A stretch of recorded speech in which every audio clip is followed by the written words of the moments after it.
lights burn bright. You're blinded now, can't see the fight. Smoke and mirrors, they lead the way, fooling hearts night after day. Welcome to the show, it's all pretend. The smiles, the lies, the perfect end. The world's a stage, they run the flow. You clap on cue down in the front row.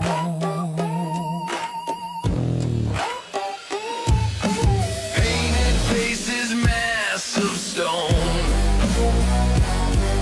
A hollow laugh that chills the bone.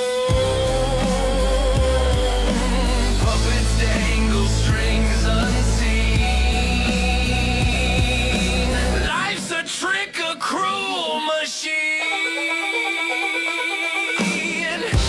Do you see it?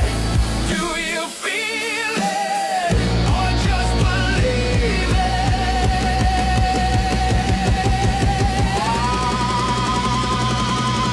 Welcome to the show, it's all pretend. The smiles, the lies, the perfect end. The world's a stage, they run the flow. You clap on cue down in the front row.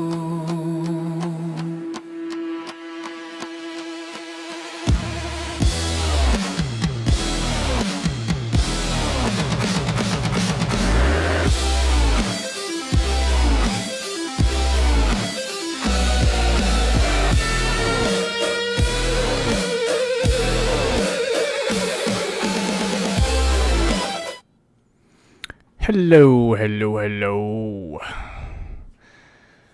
What if the single unbroken block of nighttime sleep we often treat as the universal standard is actually one of the more recent systems humans have built around rest? What if for long stretches of history and in varied ways even today, people have organized their sleep a little differently? Sometimes splitting it across the night or adding pockets of rest during the day. Well, tonight, on Breaking the System, we explore the old patterns of first sleep and second sleep. What is that? How artificial light, work schedules, and cultural expectations helped reshape it, and how sleep practices still vary across the living cultures of our modern world.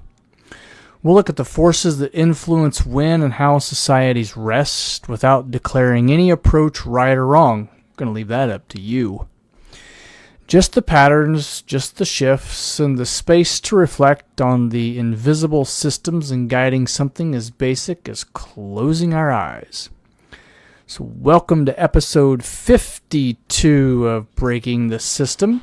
First sleep, second sleep, and the nights we still shape differently. I'm your host. Hope you have a blessed night. Hope your day was very awesome. And let's jump into this. To understand older approaches to sleep, imagine a world lit mainly by fire, candles, or moonlight. Oh, very romantic. In many parts of the pre-industrial Europe from medieval times through the early modern period, people often went to bed sooner after sunset. They experienced what writings casually called a first sleep, typically 3 to 4 hours. And then what? Well, then naturally woke for a period, sometimes called the watch. After 1 to 3 hours of quiet wakefulness, many returned for a second sleep until the morning. Total rest often totaled around 7 to 8 hours, but split. During the middle interval period, people prayed, they reflected, they wrote, or they read by low light, they talked with family members, they handled light tasks, or engaged in other personal activities. Ooh, wonder what that was.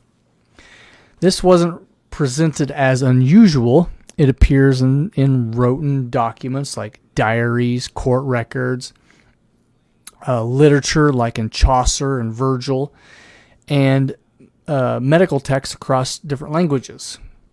Historian Roger Eckert often documented over 2,000 such references spanning ancient Greece and Rome to the 19th century. Ethnographic and historical accounts suggest similar segmented patterns appeared in various non-Western pre-industrial texts too, from parts of Africa and South America to South Asia and beyond, though not uniformly. Okay? So, basically people would sleep for 3 or 4 hours. They would get up for an hour or two. They would find something to busy themselves with, and they say a lot of times that this is where some of the most lucid visions would come from. And so people that done artwork, paintings, they wrote different types of literature. That's when some of their best work would come about, is this in-between rest time. And so then people would go back to sleep for another 3 to 4 hours. Okay. Interesting. I don't think that's my cup of tea, but it's pretty interesting that there's so many different people and societies throughout history that has used this for such a long period of time. So modern research adds nuance. In the 1990s, psychiatrist Thomas Wurr conducted experiments with extended darkness. We're talking around 14 hours per day. That's definitely not my cup of tea. I do not like long periods of darkness. I hate the wintertime. Just hate it. Absolutely hate it. But anyways, after adjustment, so they would give these people time to adjust to this extended darkness. And after said adjustment, many participants developed a biphasic pattern resembling the historic one. 2 sleep bouts separated by wakefulness with shifts in melatonin timing. Yet studies of contemporary small-scale societies near the equator, such as Hazda in Tanzania, the San in Namibia, and the I can't pronounce this word, Tizimane in Bolivia, using activity monitors have often shown more consolidated nighttime sleep, averaging roughly between 5.7 and 7.1 hours, with sleep beginning several hours after sunset and ending near or before sunrise, right? So they're sleeping about a normal time, like 6 to 8 hours is about average, right? But in between, they're waking up for a little bit, okay? And so daytime napping occurred in some days, more in the summer, but nighttime sleep tended to be a single main block, and these findings highlight variation even among groups with limited artificial light, influenced by factors like temperature drops at night or daily activity demands. So it's just saying that we're going to sleep differently depending on if it's hot outside or if it's cold outside. We're also going to sleep differently depending on if we're very active during the day or if we're not so active during the day. Like there's a lot more people, I think, that are active during summertime because we're doing sports, running, biking, swimming, mowing the grass, tending to the garden, taking care of the animals. There's more activities that are in demand during the summer than there is during the winter. And so I think people stay up a little bit later, but then when they go to sleep, they're so tired from those activities that they sleep one solid block throughout the night. Okay? Other ethnographic records note biphasic or segmented elements persisting into more recent times in certain communities in places like Africa. We're talking about in some groups of Nigeria or Madagascar, South America, and parts of Asia and in the Middle East, where terms of practices echo first and second sleeps have been observed. So sleep, these examples suggest, show plasticity that is shaped by things like our environment and the season and the culture and the social rhythms rather than a single fixed template. And I would agree with that. I think that humans, as far as our sleep patterns go, we're very plastic in that we conform very well to the environment that we put ourselves in. Okay? So let's look at maybe a mechanical element, right?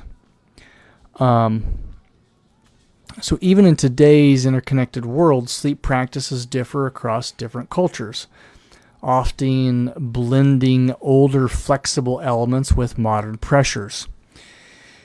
We look into parts of Spain and other Mediterranean or Latin American regions, the tradition of the siesta, which is a short afternoon nap. I love a good siesta.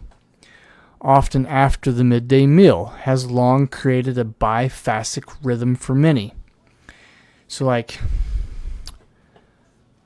and we kind of get into this a little bit, but I think there's nothing better than Sunday afternoon after you've been out in the garden or you've gotten home from church and you've just ate some lunch to take a little siesta. Like, go to sleep for like 20, 30, 40 minutes,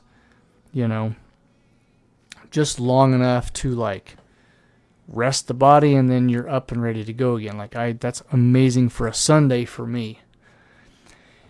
And so people might rise early for work in cooler morning hours, rest during the hottest part of the day, and then resume activity into the evening. And this pattern historically aligned with climate and social schedules, with businesses sometimes closing midday. And it's kind of interesting that we're talking about this because I believe it's in Illinois. I believe it's in our state, where they have theorized or come up with a bill that they're trying to pass that anything above a certain temperature, and I want to say it's like 80 or 85 degrees, that you would have like a built-in break schedule, or like you couldn't work during certain times during the day because it's so hot. Okay. So I do know that they're trying to get those things built into the job market as well. Okay. And so in recent decades, however, longer or more rigid work hours, urbanization, and even globalization have reduced how commonly full siestas are taken in places like urban Spain. Though the custom lingers in rural areas or as a valued break where possible, I think it's very valuable. There's nothing better, like I said, than on a Sunday afternoon, 1 o'clock, 2 o'clock, 3 o'clock, take like a 20, 30-minute little siesta, right? I just think it makes the day go by so much better. And so similar afternoon rest periods appear in parts of China and India and other warm climate regions, although adaptations varies with changing economic demands. So it depends on the economic times. And we'll get into that here in just a second. I think it really depends on, are you working first shift, second shift, third shift? Growing up in college, I've worked some second shift, and I think for me, second shift was extremely hard to work just because you would get off at 11 o'clock, or if you worked over, you get off at 1 o'clock. And by the time that you went home and you had like a late night snack, which would be like your supper, and maybe you watched some TV, took a shower, relaxed for a little bit. Like, by that time, then you go to sleep. Like, there's almost no time to do anything else out of your day. Like, second shift was really, really hard to do anything else other than just work and sleep. For me, at least, it was. I'm a first shift type person. I want to be able to, like, wake up at 6 or 7 o'clock and be able to get off at like 3, 4, 5 o'clock. I think it just works out so much better for me because of the culture and the environment and just who I personally am. But if we look in Japan, a distinctive practice called Inamuri, Inemuri, right? Probably butchering this name because I do. Inamuri, often translated as sleeping while present. And this, I found this to be extremely interesting with what goes on in China. And so China allows short naps in public or professional settings, like on commuter trains, at their work desk, or even during meetings. Far from signaling laziness, right? It's definitely not what these people are. It can be viewed culturally as evidence of dedication and hard work. Kind of like the opposite of what we think here in America, right? And reflecting the intensity of long hours and commitment to responsibility. And so these micro naps are brief and discreet, maintaining social presence while providing momentary rest. And the practice has roots stretching back centuries and remaining visible in daily life, illustrating how some societies integrate rest into active daytime without fully disrupting their routines.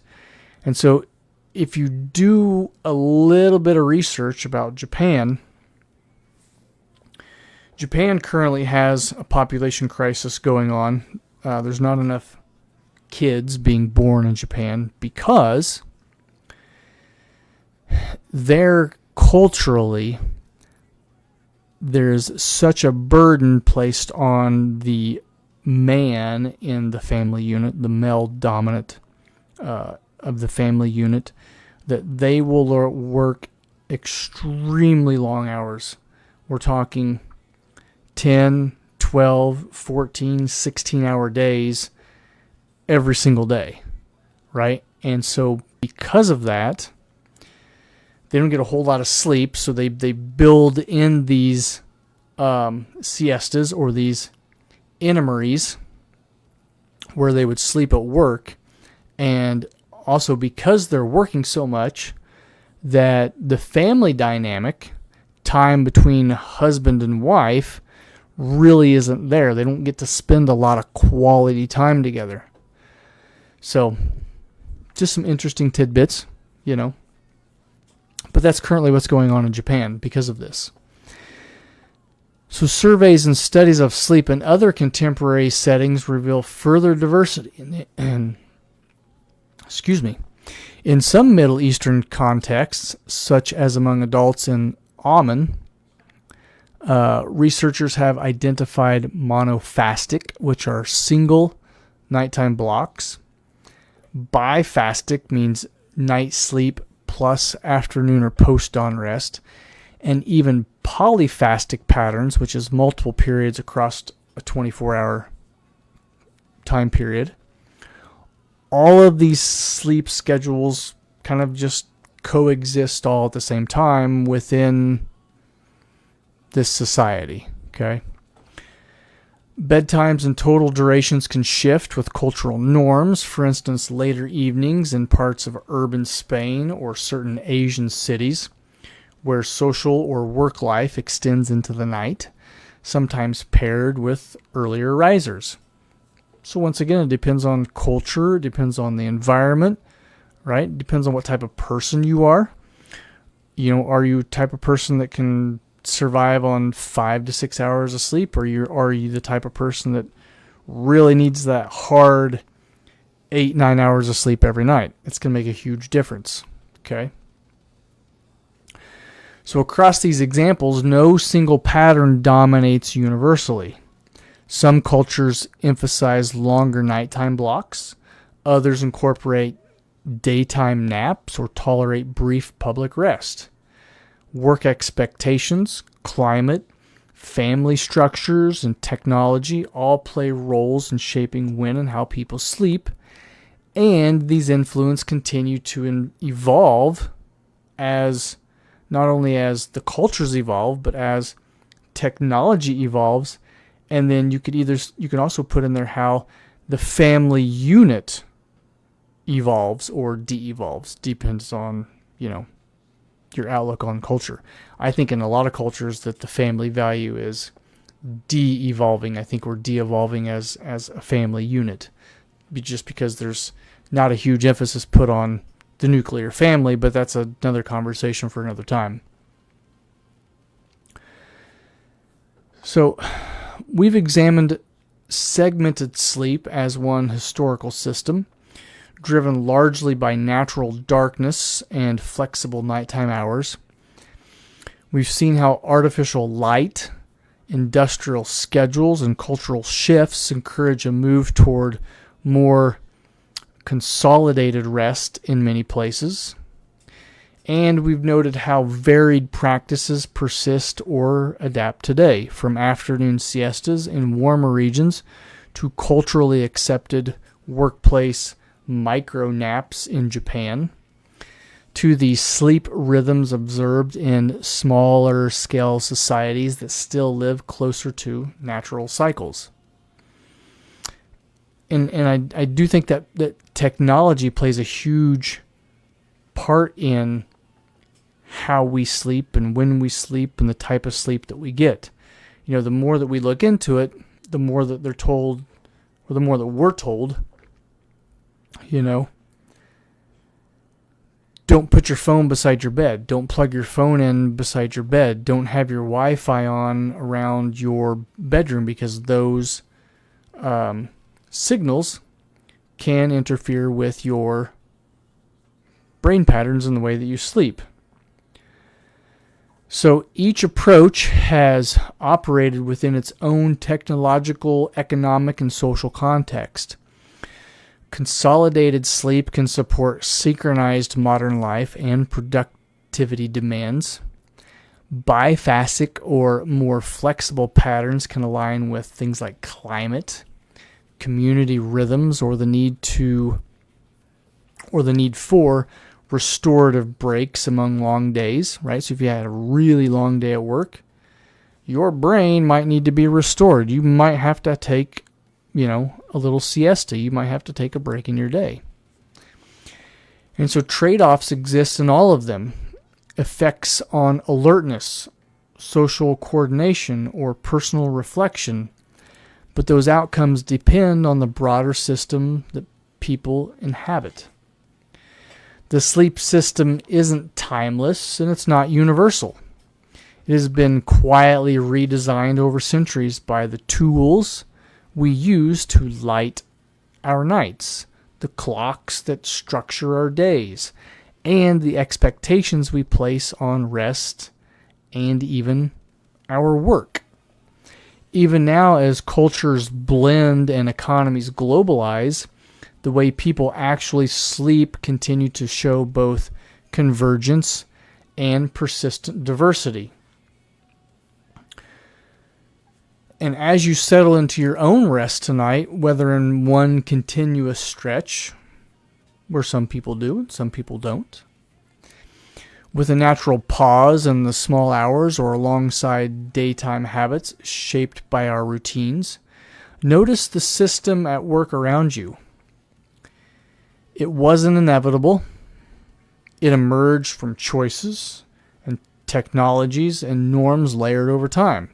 So basically what I'm saying is, and what this is reading as, is that we become a product of not only our environment, but the family and the work that we put in, or what we want to do in life, right?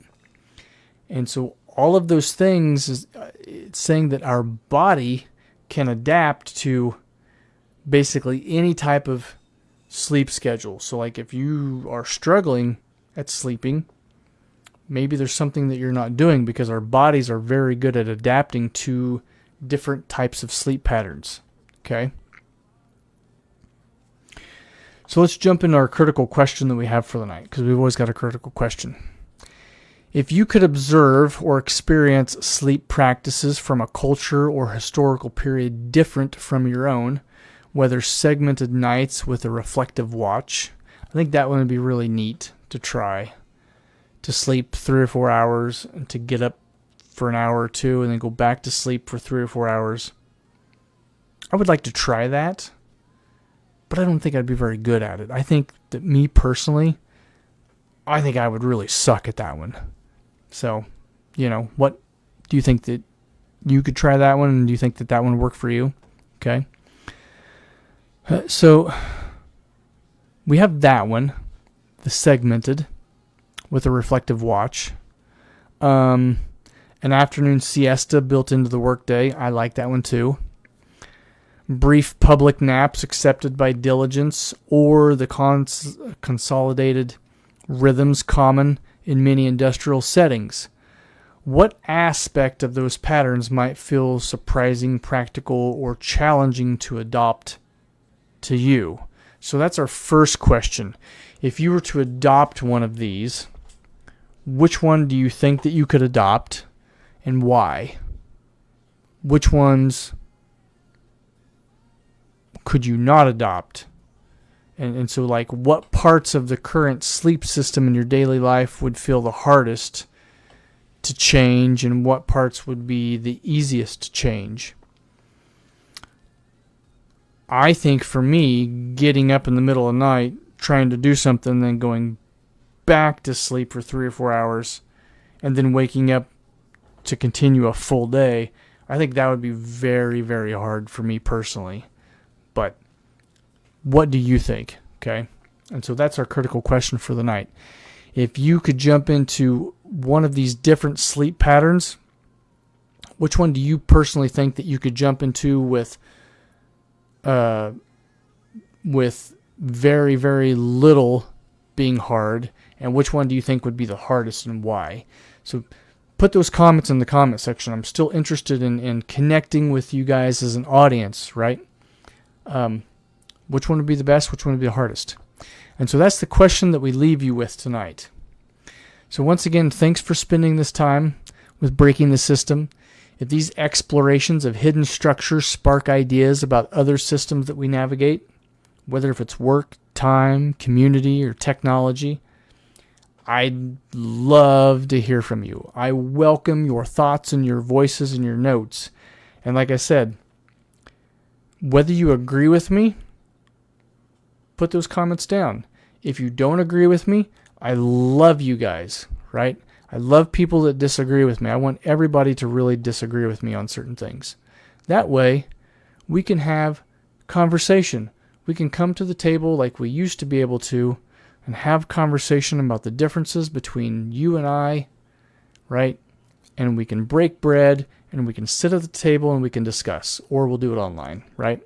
So with that, until next time, rest your minds, rest your nights, unfold, unwind, try something new, whatever the system is. How is it shaping you? And with that, God bless, good night. We'll see you guys next time. Catch you later.